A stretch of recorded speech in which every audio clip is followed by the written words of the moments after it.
ప్రాచార్య బ్రహ్మశ్రీ శలాక రఘునాథ శర్మ గారి కల్పవృక్ష వాగ్గవైభవం 5వ భాగం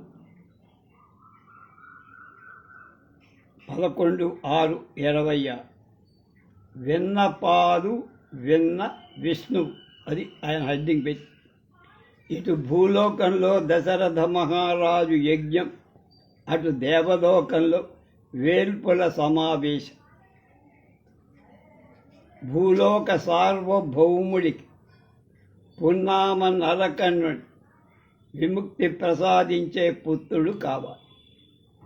స్వర్లోక సమ్రాట్టు రాక్షసుల బాధా నరక విముక్తి అనుగ్రహించే నాథుడు అవతరించి అన్నీ తెలిసినవాడు దుష్ట శిక్షణ కోసం, శిష్టరక్షణ కోసం, ధర్మస్థాపన కోసం ఏ పని చెయ్యటానికై, ఏ వేషం వెయ్యటానికై సిద్ధంగా ఉండే స్వామి ఒక వంక పాయసంలో ప్రజాపత్య పురుషుని ద్వారా నివ్వరి ముల్లంత రూపంలో స్వరబారి, మరొక వంక బ్రహ్మా ఇంద్ర దిక్పాలకు మొదలైన దేవత ఏర్పాటు చేసుకున్న సమావేశాన్ని దానికి తగిన సముదాత్త రూపం ధరించి తరలి వస్తున్న స్వామి ఇంగితం ఎదిగిన శాంగ్యధను ముందుగా దేవతల దర్శనం అనుగ్రహించి ఈ సందర్భంలో కల్పవృక్షంలో అవతార ఖండం ఆరంభం అవుతుంది.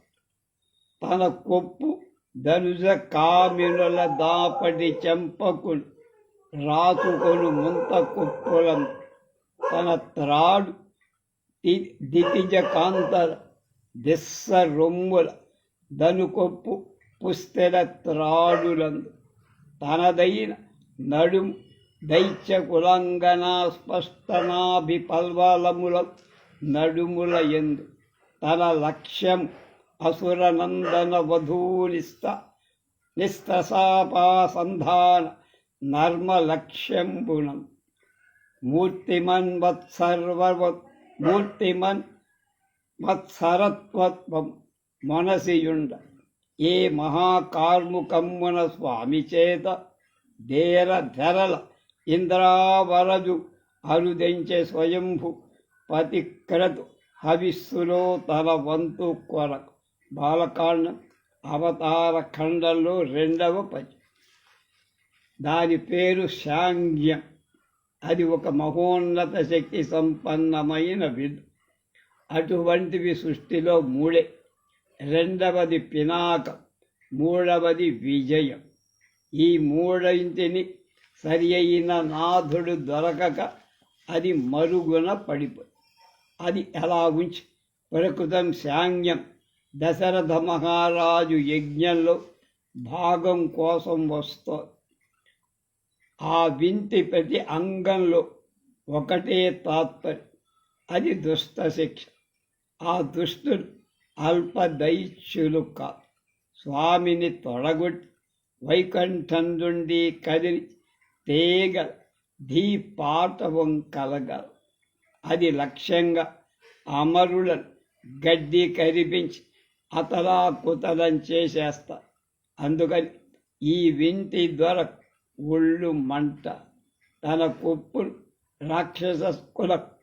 రాక్షసకుల స్త్రీల ఎడమ చెంపకు రాసుకొని ముంత కొప్పులందు నింపుతుంది.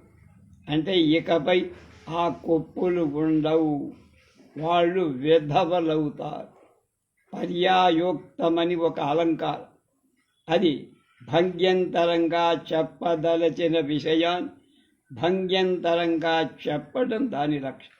ఇక్కడ చెప్పాల్సిన అంశం ఆ ధనుస్సు చేత రాక్షస సంహారం. మరొక విధంగా వారి భార్యల వైధవ్య చిహ్నాలు సూచించడం ఇక్కడ కవి చమత్కారం. మహాకవుల మాటలలో అలరారే అలంకారం కేవలం వాక్యార్థాన్ని వివరించటం కోసం ఉండదు. దాని వెలుగు సుదీరాల దాకా, సుదూర తీరాల దాకా వ్యాపిస్తుంది. ఇక్కడ ఆ ప్రసారం ఎంత దూరం పోయిందంటే 6వది అయిన యుద్ధకాండలో శ్రీరామచంద్రమూర్తి చేసి సర్వరాక్షస సంహారం దాకా పోయి అయిన యుద్ధకాండంలో 6వదైన యుద్ధకాండంలో శ్రీరామచంద్రమూర్తి చేసిన సర్వరాక్షస సంహారం దాకా దీనే విశ్వనాథ బహుదూర శిల్పం అనే పదబంధం ద్వారా సూచి అది వాల్మీకి రచనలు గోచరమయ్యే ఒక మహాకవితా లక్షణం. విశ్వనాథ తన ప్రజ్ఞ ప్రాభవంతో దానిని అనుసూయించి తన కవిత్వంలో నిక్షేపించుకొని కల్పవృక్షాన్ని రూపొందించారు. తక్కిన పాదాలలో కూడా అదే స్ఫూర్తి నిలిపి ఉంచారు. తన అల్లెత్రాడు దైత్యకాంతల ఆచ్ఛాదన లేని రొమ్ముల మీద కదలాడే పుస్తెల త్రాడు మీద, అంటే ఆ త్రాడులు ఇటుకపై కనపడవు. అలాగే మొత్తం పద్యమంత దైత్య స్త్రీల వైధవ్య స్ఫోరకంగా నిలిచారు. దానివల్ల దైత్యకులం అంకురం కూడా మొలక కూడా లేకుండా అంతరించి పోవడం అనే భావన హృదయాలలో కదలాడుతుంది. శ్రీరామచంద్రుడి అవతార పరమ ప్రయోజనం అత్యద్భుతం. అవతారం కంటే ముందు స్ఫురించే విధంగా పద్య నిర్మాణం రూపుదిద్దు. అది కవితా ప్రాభవం అంటే. విశ్వనాథ్ ఈ విషయం పూర్తిని కలిగించిన అంశం వాల్మీకి రామాయణంలో ఇలా: ఏతస్మిన్ అంతరే విష్ణు ఉపయాతు మహద్యుతి శంఖచక్ర గదా పాళి పీతవాసా జగత్పట్. ఇంతలో గొప్ప తేజస్సు గలవాడు, శంఖం గద చక్రం ఆయుధాలు ధరించినవాడు, పచ్చని పట్టు వస్త్రం ధరించినవాడు, జగత్తులకు ప్రతి అయిన విష్ణు బ్రహ్మ దగ్గరకు చేరాడు. మహర్షి ప్రత్యేకంగా ఇక్కడ ధనుస్సునేం పేర్కొల్ల, కానీ రామావతారం మానుషం కనుక శంఖచక్ర గదా సహితుడై రావటానికి వీళ్ళే. మనిషిగా, క్షత్రియుడిగా, ధనుర్ధారి అయి మాత్రమే అవతరించ. దాన్ని మహర్షి గంభీరంగా కప్పి ఉంచగా విశ్వనాథ విప్పి చెప్పారు. మళ్ళా ఒకసారి తన కొప్పు ధనుజ కామినుల దాపటి చంపకు రాసుకొను ముంత కొప్పులను, తన త్రాడు దివ్యకాంతల దిస్స రొమ్ముల తను కొప్పు పుస్తెల త్రాడులను, తలదైన నడుము దైత్య కులాంగనా స్పష్టనాభి పల్వలముల నడుములను, తన లక్ష్యం సురసనందన వధూ సంధాన నర్మ లక్ష్యం మూర్తిమన్మత్సర త్వమున్ మనసియుండు ఏ మహాకార్ముకమ్మున స్వామి చేత తెరల ఇంద్రావరుడు అనుదించే స్వయంభు. ఇంద్రావరజుడు అనుదించే స్వభువు పదిక్రతు హవిస్సులో తన వంతు కొరకు. అంతేకాదు వాల్మీకి రామాయణంలో విశ్వామిత్రుడి అనుయాయులై రామలక్ష్మణుల యాగ సంరక్షణ కోసం బయలుదేరుతున్న సమయంలో ఈ శ్లోకం మనకు కనిపిస్తుంది. కులాపినౌ ధనుష్పాణి శోభయానౌ దిశో దశ విశ్వామిత్రం మహాత్మానం త్రిశీర్షా వివపందగౌ అనుజగ్మతు రక్షుద్రౌ అని. కిరీటాలు ధరించినవాడు విలుకాండ్రుడై 10 దిక్కులను శోభిస్తున్న మహాత్ముడై విశ్వామిత్రుడి వెంట 3 తలల పాముల త్రిశీర్ష వివపన్నగ రామలక్ష్మణుడు వెళ్ళారు. ఈ సందర్భంలో ధన్వి చతుర్ధనుష్పాణి కలాపినవ్ ధనుష్పాణి అది ధనుష్పాణి అని 3 వాల్మీకి మహర్షి ధనుష్ శబ్దాన్ని ప్రయోగించారు. ఇందులో నిగూఢార్థాన్ని గమనించిన విశ్వనాథ అవతార ఖండాన్ని కోదండ ప్రస్తావనతో ప్రారంభించి విశ్వనాథ భాస కాళిదాస భవభూతి దింగనాగుల్లాగా ప్రశస్త వాగ్విలక్షణ మురారి భట్టులాగా కల్పవృక్షాన్ని రామకథా భాష్య ప్రాయంగానే నిర్మించాలని అనుకున్నాడుగా. ఇక్కడ కొందరికి ఒక సందేహం రావచ్చు అంటున్నారు శలాక్. అది ఏమయ్యా, ఈ కోదండం సహజ సిద్ధమే, జడమే కదా, దానికి ప్రాణిలాగా సంకల్పాలు ఉండవుగా, అది గమనించకుండా ఏదేదో వాసించేస్తున్నాడు ఆయన, ఏమిటి దీని సంగతి అని నిలదీసే వాళ్ళు ఉండొచ్చు. దానికి పోతనామాచ్యుడు వారు ఎప్పుడూ సమాధానం చెప్పారు.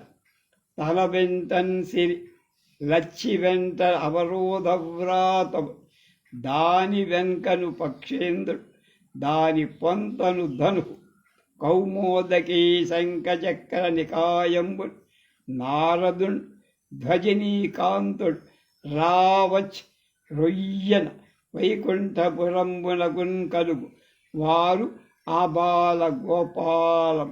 భాగవతంలో 8వ స్కంధంలో 98వ అనే పద్యంలో సిరి, అంతఃపురం, నారదుడు మొదలైన వాళ్లతో పాటు ధనుష్, కౌమోదక్, శంఖం, చక్రం అనేవి కూడా ఉన్నాయి. నిజానికి విష్ణు పరంగా చైతన్యం కలిగినవే ధనుస్సు మొదలై ఈ తత్వం తెలిసిన లోకానికి తెప్పదలచిన విశ్వనాథ కల్పవృక్షంలో తదనుగుణంగా ధనుస్సును చైతన్యాత్మక శక్తిగా నిరూపించి, సాధారణంగా విష్ణువు అనగానే మనకు హృదయంలో భాషించే మూర్తి కిరీటాదులు ధరించి ఒక దివ్యమూర్తి. ఆయన సూర్యమండల మధ్యవర్తి సరసిజం అనే ఆసనంలో కూర్చొని దివ్య కైరీటం తలపై పెట్టుకొని మనోహర ప్రభలు వెదజల్లుతూ ఉండగా హారాలు, మకర కుండలాలు మెరిసిపోతూ ఉండగా సువర్ణమయాలైన కేయూరాల హిరణ్యాలైన బంగారు దేహ ప్రభతో శంఖచక్రాలు ధరించి మహోన్నత ఉదాత్త రూపం కనపడు. ఈ రూపాన్ని ధ్యానించవలసిందిగా జ్ఞానవృద్ధుల అనుశాసనం కూడా ఉంది. ధ్యేయ సదా సవితృమండల మధ్యవర్తి నారాయణ సరసిజానన సన్నివిష్ట.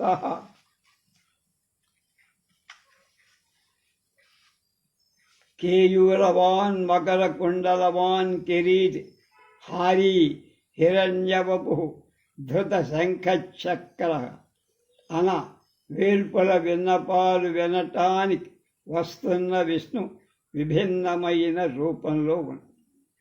తన బహుకల్పమగు తాపసి రూపణ వచ్చియున్ శాంగిన్ వెలిబొల్గు బొడ్డు బదరీవనిలో ముది చెట్టు కింద పచ్చని వెలుగౌసు వచ్చుడన్ శాంఖ్యధనుచ్చటులోగ్ర శృంగ గుంఫనముడు లేనిచో గురుతు వట్టియ ఉండరు సర్వదేవత. బాలకాండ అవతార ఖండంలో 5వ పద్యం. తన బహుకల్పమగు తాపసి రూపణ వచ్చియున్ శాంగిని తొలి వెల్గుబొడ్డు బదరీవనిలో ముది చెట్టు కింది పచ్చని వెలుగోసు వచ్చుడన్ శాంగ్యధనుశ్చటులోగ్ర శృంగ గుంఫనములు లేనిచో గురుతు పట్టియు ఉండరు సర్వదేవత. ఇక్కడ స్వామి నరనారాయణులని మునుల జంటలో నారాయణుడై తాపసి రూపంలో వచ్చి దేవతలకు దర్శనమిచ్చాడు. ఎవడు రాయలేదు. ఆ తాపసి రూపం శాంగ్య ధనుస్సు పట్టుకోవడం రెండు పరస్పర విరుద్ధాంశాలు. ఇందులో ఔచిత్యం ఏమిటి? స్వామి సర్వజ్ఞుడు, భూత భవ్య భవత్ప్రభు అని విష్ణు సహస్రనామాల్లో ఒక నామం. కళచింది అంటే జరిగింది, జరుగుతున్నది, జరగబోయే దాన్ని ఆయన ఏమన్నారు? కడచినది. కడవడం అంటే గడిచిపోదు. కడుస్తున్నది, కడవనున్నది అన్నారు. కనుక ఆయన ప్రభావంలో ఉంటారు. కాగా ఇప్పుడు ఈయన దాశరథిగా అవతరించి అయోధ్య నగరంలో అందలం మీద కూర్చొని అధికారం చలాయించటం కాదు, చేయబోయే పని 14 ఏళ్ళు నారచీరలు ధరి తాపస వేషంతో అరణ్యవాసం చెయ్యాలి. తాను పందిన పథకం ప్రకారం మాయామృగమైన మారీచుణ్ణి మట్టుపెట్టాలి. తన దేహంలో భాగమే సీతామహాస్వాధితో ఎడబాటు పొంది దుర్భర విరహ వేదన అనుభవించి అపూర్వ రంగంతో తపించి రావణ సంహారాన్ని అవసరమై క్రోధాగ్ని నిండుగా గుండెలో నింపుకోవాలి.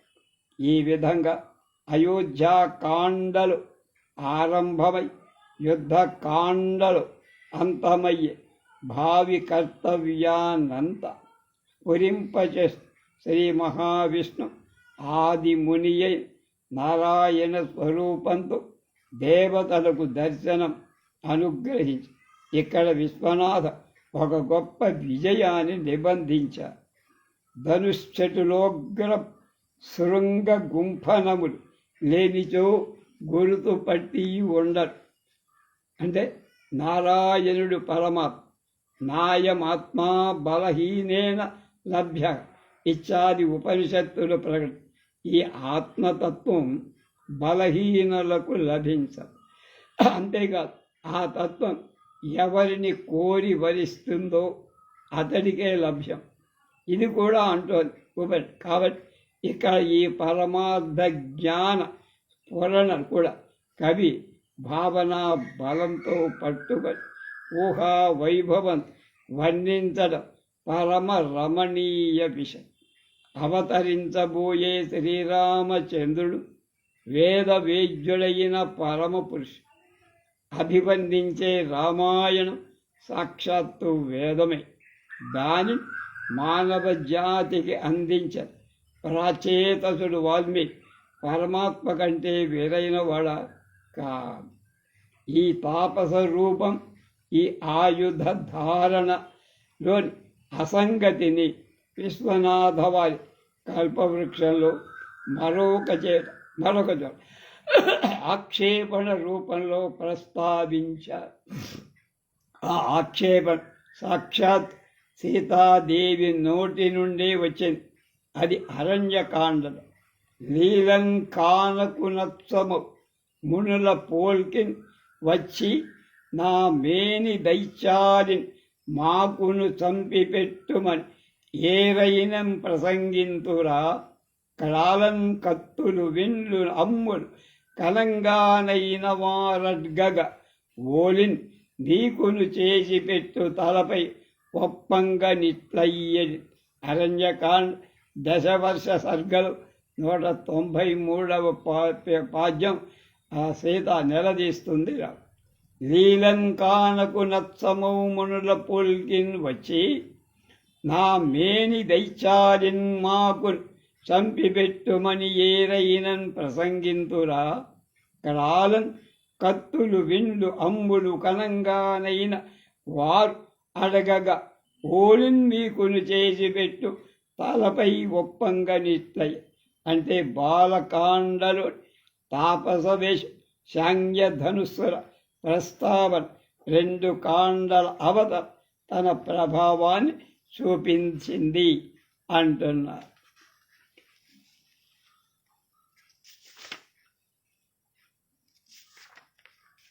ఇప్పుడు దిక్పాలకుల దీనావస్థ. విశ్వనాథ వారు కల్పవృక్ష కృత్యాదిలో ఒక ప్రతిజ్ఞ చేశారు. నా సకలోహ వైభవ సనాథం నాథకథన్ వచించారు. ఇందులో సహృదయుడు సంభావించాల్సిన విషయాలు ఎన్నో. అది నాథ కథ. ఈ నాథుడవుడు జగన్నాథుడు. జగన్నాథుడి కథలో జగత్తంతా ఉంటుంది, తదధినాథుడు ఉంటాడు. కనుక జగత్తే అనంతం. జగన్నాథుడి చంపడం కేవలం అనంతమైన వైవిధ్యంతో అత్యద్భుతంగా కనపడే జగత్తును కవి ఊహా వైభవం మరింత దేదీప్యమానం చేస్తా. ఎలాగో కథా సందర్భ సమన్వయంతో చూద్దాం. రావణుడు ఘోర తపస్సు చేశాడు. తపస్సు ఎవడు చేసినా దేవతలు వరాలు ఇవ్వక తప్ప. ఇక ఒక కట్టుబాటు. దానితో నానా పాటలు పడ్డ దేవత పురాణ కథలలో తమకు తరచుగా తటస్థపడుతూ రావణుడు తపస్సు చేస్తే బ్రహ్మ వరాలిచ్చి రావణుడికి పట్టపగ్గా లేవు. దేవతాధిపతులందరి దుమ్ము దులిపి వదిలిపెట్టారు. దేవతలు నిజానికి దివ్యశక్తి సంపన్ను అయిన తపోబలం ముందు వాళ్ళు తల వంచక తప్పల. ఆ పరిస్థితి వాల్మీకి మహర్షి ముచ్చటగా 3 శ్లోకాలు చెప్పి సర్వాన్నో బాధతే వీర్యాత్ శాసితం తం నశక్నుమః ఉద్వేజయతి లోకాం స్త్రీన్ ఉచ్ఛ్రితాన్ ద్వేష్టి దుర్మతి శక్రం త్రిదశరాజానం ప్రదర్శయితుమిచ్చతి నైనం సూర్యః ప్రతపతి పార్శ్వే వాతి సమారుతః చలోర్మిమాలీతం దృష్ట్వా సముద్రో అపి న కంపదే. స్వామి, వాడు మీరిచ్చిన వరబలంతో కండ కావలం పెంచుకొని మమ్మల్ని బాధిస్తున్నాడు. మేము వాళ్ళని నిలవరించలేకపోతున్నాం. 3 లోకాలకు గుండె గుబులు పుట్టిస్తాం. గొప్పవాళ్ళని ద్వేషిస్తున్నాం. సూర్యుడు అతడి కొంచెమైనా వెట్ట పుట్టించలేదు. వాయుదేవుడు అతడి దగ్గర గట్టిగా తిరగలేడు, ఎప్పుడూ స్తబ్దుడైపోతున్నాడు. అది బ్రహ్మదేవుడు దేవతలు విన్నవించుకున్న మరం. విశ్వనాథ 3 శ్లోకాలలో 40 పద్యాలు గల గ్రంథంగా ఊహా వైభవంగా తీర్చిది. ఒక విధంగా అదంతా వాల్మీకి వాక్యాల విశ్వనాథ భాష్యం. ఒక్కొక్క దిక్పాలకు తన భంగపాటు వినేవాళ్ల గుండె అదరిపోయే విధంగా వర్ణించారు. అలా వివరిస్తే కాని విష్ణు ఆర్తత్రాణ పరాయణుడై అవతరించడేమో అని వాళ్ళ భయం. విశ్వనాథ దాన్ని రసనిర్భరం చేసిన తీరు ఎంత గొప్పగా ఉంది. ఇంద్రుడు అంటున్నాడు, త్రివిక్రమా, వాడు చేసిన అల్లరి ఎప్పటికీ నా స్మృతి నుండి పోదయ్యా. వాడు చేతి కత్తి పిడితో స్వర్గపురి కవాటాలు పెడద్రోస్తూ ఉంటే ఉప్పెన గాలి ఊడి పడిందా అంట. వాడు 10 మొగాలతో 10 రకాలుగా నవ్వుతూ ఉంటే నాకొక వింత మృగాన్ని చూసినట్టు నవ్వు కూడా రాదు, కోపం రాదు.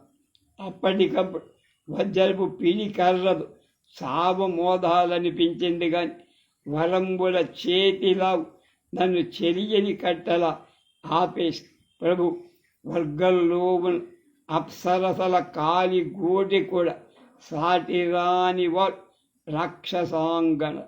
వారికి ఊడిగం చెయ్యటాన్ని ఈ రాక్షసులు గుంజుకొని పోతూ ఉంటే నా ప్రాణాలు చెవున లాగేసినట్టు. స్వామి, అప్సరసలంటే ఎవరు? శ్రీ ప్రమదామణి తోబుట్టువులే కదా, నీ ఆవిడతో పుట్టిన వాళ్లే కదా. అంత ఘోరాన్ని నీవెలా సహిస్తావయ్యా? కల్పవృక్షాలు అంటూ పెట్టటంట విరిచి పోగులు పెట్టా. అలాగే తెరగంటులు గిడ్డి తల్లికి, గిడ్డి తల్లి అంటే కామధేవి, తినటానికి మేత లేకుండా చేసి ఇంకా ఘోరమైన విషయం ఏమిటంటే నిన్ననో మొన్న కళ్ళు తెరిచి కుర్ర కుంకవాడు ఇంద్రజిత్తుడా. ఇలా సాగింది దేవేంద్రుడు దుఃఖోద్గార వాక్సముద.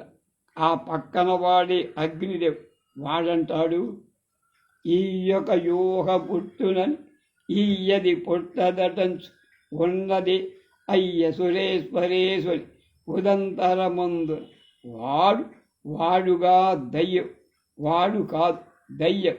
పద్మనాభుని ప్రధానపు మూర్తిని సూర్యదేవుని కొయ్య తనంబుమై పనులకు నియమింపగ నేను లెక్కయే అంట. అవతార కాండలు బాలకాండ అవతార ఖండలు 33వ సర్గ. నా సంగతి ఏమిటయ్యా, సూర్యుడికే దిక్కు లేదంట. ఈయొక ఊహ పుట్టునని ఈయది పుట్టదడంచు అంటే వాడి మనసులో ఒకటి వస్తుంది ఒకటి రాదు అని. ఉన్నదే అయ్య సురేశ్వరేశ్వర్ హృదంతరమందు. వాడుగాడు దయ్యం.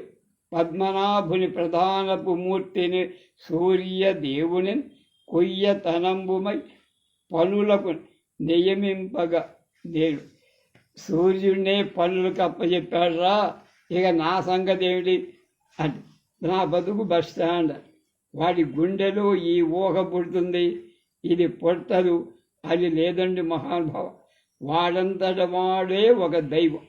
సాక్షాత్ పద్మనాభుడి ప్రధాన మూర్తియే సూర్యనారాయణుడు అంటారు. నారాయణుడికి సూర్యుడికి తేడా. ఆ సూర్యదేవుడి చేతని పనులు చేయించుకుంటుంటే నేనొక లెక్క స్వామి అని అగ్నిదేవుడు అంతటి వాడు వాపోయి. అతని గేహము లేని ఆ పురంబునెల్ల అధమ సేవకుడయ్యి అగ్నియన చమురు బతియులేక జ్వలింపబడి దివ్వె తెలిబూదితో మండవలయు ప్రోయి. యోగి దయ వచ్చిన ఒక తడి కట్టె అంటింతురంటింపరు పంతగా. రాజుదును నేను రాజను తడి కట్టె తడియ కట్టెయని లేక తప్పున మరల నందున దక్కున మండుటయు వనట ఎక్కువ మండుట పనికి రాదు. మనసు తోడ నా ఎంతనే మండవలయు అంతలోనే నా అంతనే ఆరవ. వీడి బాధ అగ్నిదేవుడి బాధ. నిజానికి అతడు దేవుడే అగ్నిదేవుడు. దేవుడంటే భక్తి ప్రభక్తులతో ఆరాధింపబడాల్సిన కానీ ఆస్థానపతి అయిన అధికారదత్ దేవుణ్ణి సేవకుణ్ణి చేసి వట్టి సేవకుణ్ణి కాదు, అధమ సేవకు. ఇక్కడ మనం ఒక లోక వృత్తాన్ని స్మరించి తల్లిదండ్రులను గురువులను గౌరవించమని దేవ సమానంగా చూడమని వేదం. ఒక హేతువాది ఎందుకు గౌరవించాలి అని ప్రశ్న వేసి పూజించక్కర్లేదని హేతువుల పాతరలో నుండి తవ్వి తీస్తా. హేతుపరంగా వాణ్ణి కాదంటానికి లేదు. నిజానికి అక్కడ కావలసింది హేతువు కాదు, శాస్త్ర విశ్వాసం. అది నాకు అక్కర లేదనుకుంటే మనిషి ఎంతగా రాక్షస ప్రవృత్తి కలవాడైపోతాడు ఈ ఘట్టం మనకి నిరూపిస్తుందంటున్నారు ప్రాచార్యులు. ప్రస్తుత కాలాన్ని పరిస్థితుల పరిశీలిస్తే ఇటువంటి తర్కబలం దార్ఢ్యంతో రాజ్యమేదు. అందుకోసమే విశ్వనాథ వాల్మీకి మహర్షి 2-3 వాక్యాలకు అత్యధిక ప్రమాణంతో వ్యాఖ్యానం రాయాల్సి వచ్చి అంతట దక్షిణేశుడను అంబుజనాభ విచిత్రమైన వృత్తాంతములు. దక్షిణ దిక్కుకు అధిపతి యముడు. నేను యముడవుటయు నాకు యముండు రావణుండింతకు దక్షిణేశుడ. నేను దశాశ్యుడు చెప్పలే ప్రాణాంతకము నిరర్ధకధిక అధిశాధిపత్వము ఏల మాకు ఇతను. బాలకాండ అవతరణ స్వర్గలో 30. ప్రాచీనామరులందునే పురుగుంజప్ప చూడంగా రాక సానేరాచారా ఒకవేళ చచ్చిన పోనే పోవగా రాదు. మేమాచో ఈశ్వరలోకమేగద వారాహ పరిభ్రష్ట ధర్మాచారు బహు పాప కర్మ నిరతులు ప్రారబ్ధ హింసాకృదు. బాలకాండం అవతారఖండం 36 సార్. దక్షిణ దిక్పాలం తాన్ అతని కర్తవ్యం బ్రహ్మదేవుడి వ్రాత ప్రకారం ఆయువు తీరిన వాళ్ళని వెలుగుతున్న దీపాన్ని ఆర్పినట్లు ఆర్పేయ. ఇది విధినది. ఆ పని పవిత్ర కర్తవ్యంగా ఆయన పరమాత్మకు భయపడుతూ చేస్తున్నాడని కూడా వేదం చెబుతుంది. భీషాస్మాద్వాత పవదే భీషోదేతి సూర్య భీషాస్మాత్ అగ్నిశ్చేంద్రశ్చ మృత్యుర్ధావతి పంచ. ఈ పరమాత్మ వల్ల వాయు, సూర్య, అగ్ని, ఇంద్ర, మృత్యువులందరూ భయపడుతూ తమ తమ కార్యాలు శ్రద్ధతో నిర్వహిస్తారు. ఇప్పుడు ఆ నిర్వహణ దశాశ్వరి వల్ల ముప్పు కలి. ఇక్కడ విశ్వనాథ చాలా అర్థవంతంగా దశాశ్వ శబ్దాన్ని ప్రయోగించాడు. 10 నోళ్ల శక్తి కలవాడు, 10 రెట్ల సామర్థ్యంతో వాడు దుర్మార్గుడైతే పీక్కుతింది. అది అగ్నిదేవుడు అంతరంగల్ కదలాడుతున్న తానందరికీ యముడు, తనకు దశాశ్వడు యముడు. వాడు మా అల్లుడు, మా అమ్మాయికి మొగుడు, నాకు కూడా మొగుడే అంటాడే. అట్లాగా తాను దక్షిణాధిపతి, వాడు పీక్కు తినే అధికారం నాకు కూడా ఉందని దక్షిణేశుడే అయ్యాడు. ఇంకా లంక భరతఖండానికి దక్షిణ దిక్కులో ఉంది. ఈ విధంగా ప్రభు మా దిశాధిపత్వం ప్రాణాంతకంగా మారిపోయి. అంతేకాదు వారు ప్రాచీన అమరు రాక్షసులను పూర్వ దేవతలు అంట. ఏమైతే వాళ్ళు అమరుడు, సాగులేని వాళ్ళు కదా. వారిలో పురుగు కూడా సావనే రాదు. ఒకవేళ చచ్చిన మేము ఆ ఛాయలకు కూడా పోకూడదు. నేరుగా వారు ఈశ్వర లోకాలకు వెళ్ళిపోరు. ధర్మాచారాలు మంట గడిపేశారయ్యా మహాస్వామి. లెక్కకు మించిన పాపకార్యాల పుట్ట నిరంతర హింసా కార్యాలను మొదలుపెట్టే వాళ్ళ గతి ఎలా, ఇంకా మా గతి ఏం చెప్పమని అని తన మొర పరమాత్మకు వినిపించాడు యమధర్మరాజు. కాల ప్రభావం వల్ల పాపపు పైశాచిక ప్రవృత్తి ఇలా ఉండటం మనం గమనిస్తూనే. రాజధర్మం, పాలన ధర్మం ఏమాత్రం తెలియనివాడు, తెలియదలుసుకోలేనివాడు ఏలికలే ప్రజలను ఎంతగా ఏడిపిస్తున్నారు. మనం ఈ పద్యాల ద్వారా లోకజ్ఞుడైన కవి దానిని అక్షరబద్ధం చేస్తారు. ఎప్పటి వృత్తాంతాన్ని ఆసరాగా తీసుకొని లోకతత్వాన్ని అక్షరాత్మకంగా చిత్రి దానివల్ల జల మనస్సీమలు ఒక స్పందన కలగదు. పాపభూయిష్టమై అధర్మ సింహాసం కూకటి వేళ్లతో కూలిపోబడ తగిన ఆవరణం జరగచ్చు. విశ్వనాథ పాతగాథ ఆధారంగా చేసుకొని నిర్మించిన ఈ ఘట్టం ఎంత హృద్యంగా, ఎంత ప్రయోజనాత్మకంగా ఉందో గమనిస్తే ఆయన స్థాయి ఏ స్థాయికి వెళ్ళిందో, ఆయన కవిత్వ స్థాయి, కవి ఆయన ఏ స్థాయి కవో మనకు అర్థమవుతుందంటున్నారు శలాక రఘునాథ.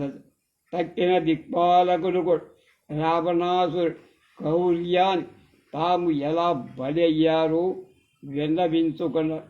వాల్మీకి పరమ గంభీరంగా 3 ముక్కలలో చెప్పినదా విశ్వనాథ్ రసవత్తరంగా చెప్పి తన సకలోహ వైభవ స్వరూపాన్ని మన ముందు ఉంచాం.